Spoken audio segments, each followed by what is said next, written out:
Halo guys, balik lagi dengan Efek Movie. Pada film pertama menceritakan kembalinya Batosai Himura setelah 10 tahun lamanya menghilang. Kemudian namanya terkenal kembali saat ia berhasil menghentikan kelompok Ryu dan bawahannya. Tapi sebelum kita menuju topik utama, jangan lupa untuk klik tombol subscribe dan juga tombol loncengnya agar selalu mendapatkan update seputar alur cerita movie dari kami. Dan berikut alur cerita Rurouni Kenshin Kyoto Inferno versi Efek Movie. Cerita diawali dari Kapten Saito dan pasukannya yang menggerebek suatu tempat. Dikatakan tempat itu adalah markas dari pemberontak. Setelah menyusuri tempat itu, ia melihat beberapa pasukannya mati secara mengenaskan. Ternyata itu adalah ulah dari samurai. Lalu Saito menuju lebih dalam lagi ke tempat itu. Di sana ia bertemu dengan Shishio Makoto, yang mana rumor mengatakan bahwa ia adalah pembunuh sadis dan berdarah dingin. Secara tak terduganya, Shishio malah mengajak Saito bergabung dengan kelompoknya, mengingat Saito dulu di pihak Shogun. Namun Saito menolaknya dengan tegas. Alasannya ia tidak memihak siapapun, melainkan ia hanya ingin menegakkan keadilan. Di sini Shishio mengungkapkan tujuannya yang mana ia ingin menggulingkan era baru dan mengembalikan kejayaan era lama, yang mana yang kuat akan menang dan yang lemah akan mati. Kemudian Shishio menyuruh pasukannya untuk menyerang Saito, sementara dirinya pergi dari tempat tersebut. Adegan beralih ke dojo Kamiya Kashinryu. Sekarang dojo itu memiliki murid yang banyak mulai dari anak kecil sampai dewasa. Nah, ketua instruktur di sana adalah Kaoru. Namun ternyata para murid di sana hanya ingin diajari oleh sang legenda yaitu Kenshin Himura. Namun Himura menolaknya, dengan alasan gaya berpedangnya saat ini tidak layak untuk digunakan. Melainkan saat ini yang perlu diperhatikan yaitu gaya berpedang dari Kaoru yang memiliki jiwa seni. Di sela-sela kesibukan tersebut, Megumi mendapati kabar kalau Kenshin diminta polisi untuk menemui menteri yang bernama Okubo. Mengetahui hal tersebut, Kenshin dan Segara pun pergi ke sana. Sesaat di sana, ternyata Kenshin mengenalinya. Lalu Okubo menjelaskan tujuannya, yang mana Shishio sedang merencanakan sesuatu di kota Kyoto. Di sana terungkap siapa Shishio sebenarnya, di mana dulunya Shishio sama seperti Batosai yang mengabdi kepada Jepang. Namun Shishio memiliki kepribadian yang sangat kejam. Kekejamannya itu terbukti saat perang Boshin 10 tahun yang lalu, di mana ia membantai semua yang ada di depannya entah lawan atau kawan. Di saat perang usai, pemerintahan malah mengkhianati Shishio, dengan alasan dirinya bisa membahayakan di suatu saat nanti, apalagi ia telah mengetahui seluk-beluk pemerintahan. Jadi Shishio ditusuk dan dibakar di tempat tersebut. Anehnya Shishio masih hidup meskipun badannya sudah terbakar hangus. Ternyata ia bisa hidup karena salju saat itu turun. Dan mulai dari situ ia ingin membalaskan dendamnya kepada pemerintahan. Untuk melakukan hal tersebut, Shishio bergabung dengan kelompok di Kyoto. Oleh karena itu, Okubo meminta Kenshin untuk menghentikannya. Jika tidak, maka era baru akan hancur. Nah, Okubo memberi waktu 1 minggu untuk memutuskan hal tersebut. Kemudian Kenshin menceritakan hal itu kepada semua orang di dojo. Namun Kaoru dan Megumi meminta Kenshin untuk tidak pergi ke Kyoto. Alasannya mereka tidak ingin Kenshin membunuh lagi, lantaran masalah itu dibuat oleh pemerintahan sendiri. Jadi Kenshin tidak ada sangkut paut dari masalah tersebut. Beberapa hari kemudian diperlihatkan hal yang mengejutkan, di mana Okubo telah terbunuh. Ternyata yang membunuh adalah bawahan dari Shishio yaitu Sojiro Seta. Bahkan ia mengatakan langsung kepada Kenshin bahwa itu adalah ulah dari Shishio. Atas kejadian itu, pengawal dari Okubo meminta lagi kepada Kenshin untuk membantunya. Selain itu, ia juga menunjukkan raut muram dari keluarga polisi yang dibunuh kemarin, dengan alasan bahwa Shishio akan benar-benar menggulingkan pemerintahan. Lalu Saito juga meminta Kenshin untuk pergi ke Kyoto. Jika tidak, maka puluhan orang akan terbunuh. Selanjutnya, kabar kematian Okubo tersebar ke seluruh kota. Kabar itu juga didengar oleh Kaoru. Bersamaan pula, Kenshin memberitahu Kaoru bahwa ia akan membantu pemerintahan untuk menghentikan Shishio. Apalagi ini adalah tanggung jawabnya. Mengetahuinya, Kaoru sangat sedih, lantaran Kenshin akan menjadi pembantai lagi. Akan tetapi Kenshin hanya diam saja. Malahan ia berterima kasih kepada Kaoru atas semuanya, karena berkat dirinya ia bisa menjadi seperti ini. Adegan beralih ke dojo, yang mana Sagara sangat marah karena Kenshin tidak mengajaknya. Di sini pula Megumi menjelaskan bahwa Kenshin tidak mau melibatkan orang di dojo. Kemudian ia merenungi kemarahannya di jalan. Namun secara tak terduga, ada seorang pemuda menanyakan keberadaan dari Batosai. Sepertinya orang ini ingin membunuh Kenshin. Tahu akan hal itu, Sagara tidak memberitahunya. Dengan paksa, pemuda tersebut menghajar Sagara. Sampai pada akhirnya pertarungan tersebut dihentikan oleh Megumi. Berikutnya Sagara bersiap-siap untuk menyusul Kenshin. Alasannya karena ada banyak orang yang akan menjadi lawannya. Sebelum keberangkatannya, Megumi memberikan obat luka kepada Sagara dan yang satunya untuk Kenshin.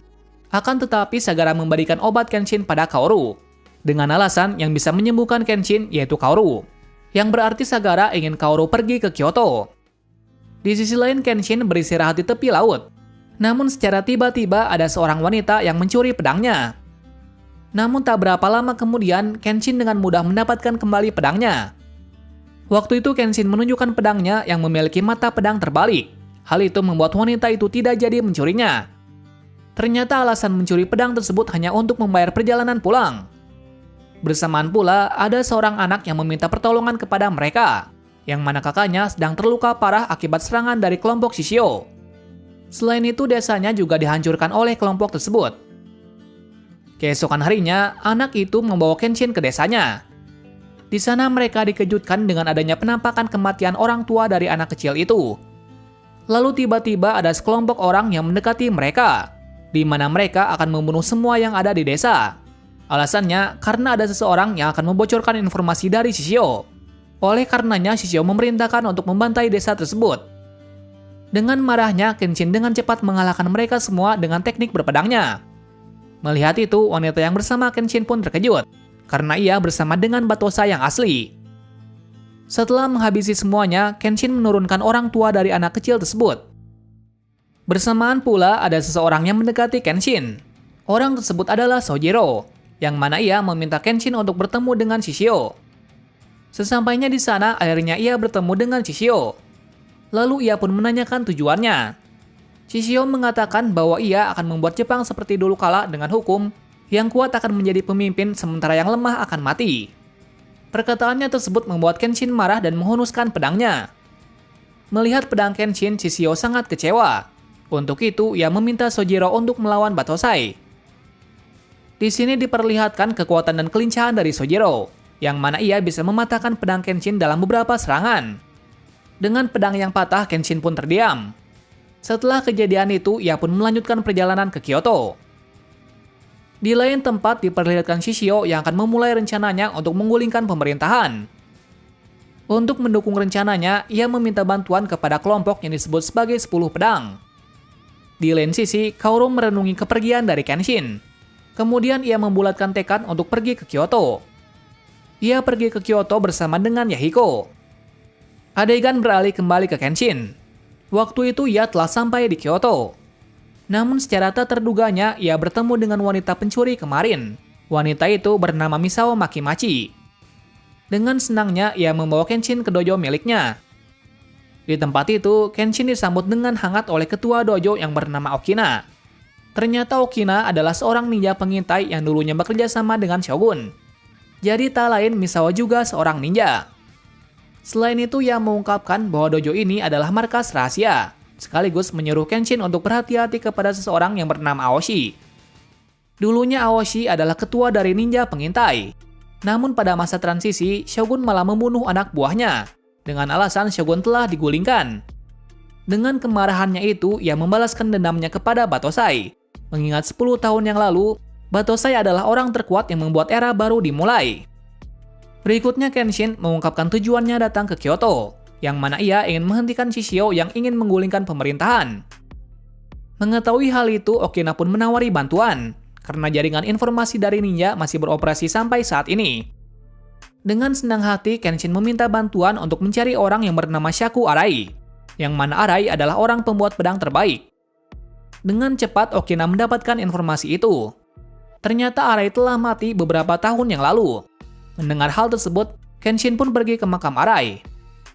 Di tempat lain, tepatnya di markas Shishio, salah satu dari 10 pedang yang bernama Chosawa Gejo mendapatkan informasi bahwa Batosai sedang mencari pedang baru.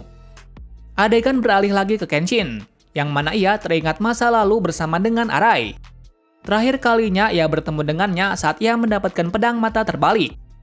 Di sana Arai berkata apakah bisa seorang Batosai membawa perdamaian dengan menggunakan pedang terbalik. Namun saat itu Kenshin tidak bisa menjawabnya. Berikutnya Kenshin menemui anak dari Shaku Arai yang bernama Seiko Arai. Waktu itu ia meminta membuatkan pedang. Akan tetapi Seiko menolaknya. Dengan alasan di era baru ini ia hanya membuat pisau dan lainnya yang tidak berbahaya. Mengetahui perasaan dari Seiko, Kenshin pun pergi dari tempat tersebut. Selanjutnya diperlihatkan hal tak terduga, yang mana anak dari Seiko telah dibawa oleh Cho Sawagejo. Seiko dengan paniknya meminta bantuan kepada Kenshin. Akhirnya Kenshin menuju ke tempat dari Cho. Ternyata tujuan dari Cho adalah mencari pedang terakhir buatan Shaku Arai. Namun waktu itu Seiko tidak memberinya. Singkat cerita, terjadi pertarungan di antara mereka, yang mana Kenshin cukup kewalahan melawannya, karena di sini ia tidak memakai pedang. Sementara itu diperlihatkan kalau Kaoru telah sampai di Kyoto dan melihat pertarungan tersebut. Pertarungan pun sangat sengit walaupun Kenshin hanya memakai sarung pedang. Melihat hal itu, Seiko dengan cepat mengambil pedang dari ayahnya. Di saat yang tepat, Seiko memberikan pedang tersebut kepada Kenshin. Dengan pedang itu, ia mengakhiri Cho dengan satu serangan. Ternyata pedang yang dipakainya adalah pedang mata terbalik. Mengetahui hal itu, ia merasa lega, karena ia tidak membunuh orang lagi. Setelah pertarungan itu berakhir, Seiko meminta Kenshin untuk memakai pedang tersebut, karena menurutnya Kenshin adalah orang yang tepat. Sementara itu Cho dibawa ke kepolisian. Saat diinterogasi, Cho Sawagejo membocorkan informasi dari Shishio, yang mana Shishio akan menghancurkan Kyoto malam ini. Saito yang mengetahui itu langsung memberitahukannya kepada Kenshin. Sepulangnya dari tempat itu, Kenshin meminta para anggota ninja dan Kaoru untuk berhati-hati, karena pertempuran kali ini akan banyak korban yang berjatuhan. Setelahnya para polisi beserta semua ninja yang ada di Kyoto pun bersiap-siap. Sampai akhirnya persiapan pun selesai. Perang itu diawali dari letusan kembang api di awan, yang mana pasukan Shishio membawa obor besar untuk membakar Kyoto. Dan alhasil semuanya pun bertempur. Sementara Saito dan Kenshin juga bergerak memerangi pasukan Shishio. Namun di sini Kenshin masih seperti biasa, yaitu tidak membunuh musuh sekalipun. Sedangkan di sisi lain, Kaoru dan Yahiko berupaya untuk menggagalkan pasukan musuh yang berupaya membakar rumah penduduk. Pertarungan berlangsung cukup lama dan menimbulkan korban yang cukup banyak di antara dua kubu. Di markas ninja, Okina mendapati kehadiran dari orang yang kuat, tak lain adalah Aoshi. Aoshi ke tempat ini karena mendapatkan informasi bahwa Batosai ada di dojo ini. Namun Okina tidak memberitahukan keberadaan dari Batosai. Alhasil terjadilah pertarungan. Di sela pertarungan, Okina mencoba menyadarkan Aoshi. Akan tetapi, Aoshi telah terjerumus ke dalam balas dendam yang sangat dalam. Itu dibuktikan dengan keinginan membunuh yang besar. Sementara itu, Misao yang tahu kehadiran dari Aoshi pun menuju ke dojo, mengingat Aoshi adalah gurunya. Namun saat di sana, ia dikejutkan dengan Aoshi yang membunuh Okina. Jadi di sini kepribadiannya pun semakin kejam. Itu dibuktikan ketika ia tidak peduli lagi dengan semuanya kecuali untuk membunuh Batosai. Di lain sisi, Kenshin bertarung dengan beberapa Shishio palsu. Selain itu, ia juga dibantu oleh Sagara, yang sebelumnya Sagara juga datang pada malam itu. Tak lama kemudian terdengar suara kemenangan dari pihak kepolisian, yang mana itu menandakan pertarungan berakhir. Akan tetapi Kenshin kebingungan karena pertarungan berakhir dengan mudah. Apalagi kelompok 10 pedang dan Shishio tidak bertarung di sana. Kemudian ia menyadari sesuatu, bahwa Shishio mempunyai dua tujuan, yaitu membakar Kyoto dan menggulingkan pemerintahan di ibu kota Tokyo. Mengetahui hal itu, ia dengan cepat pergi ke sana. Bersamaan itu pula diperlihatkan Sojiro yang menculik Kaoru. Secara tak sengaja ia melihat Kaoru yang dibawa oleh seseorang. Melihat hal itu, ia dengan cepat mengejarnya. Hingga pada akhirnya Kenshin tiba di suatu tempat, yang mana ia di pelabuhan. Dengan sigapnya ia masuk ke dalam kapal itu sendirian. Dan ternyata kapal itu ada 10 pedang dan Shishio sendiri. Waktu itu Shishio menyandera Kaoru dengan tujuan untuk membangkitkan amarah dari Batosai. Atas kejadian itu Kenshin sangat marah. Secara tak terduganya, bawahan dari Shishio menjatuhkan Kaoru ke laut. Dengan sigapnya Kenshin mencoba untuk menolongnya. Namun naasnya ia malah tergulung ombak. Di sisi Shishio ia terheran-heran karena Batosai rela mengorbankan dirinya demi seorang wanita. Film ini diakhiri dari Kenshin yang terdampar di suatu tempat dan kemudian dibawa oleh seseorang yang tak asing, yaitu gurunya sendiri. Untuk film ini hanya sampai di sini, karena berikutnya akan dilanjutkan di sequel ketiga yang berjudul Rurouni Kenshin The Legend Ends. Terima kasih sudah menonton video ini dan sampai jumpa di video selanjutnya.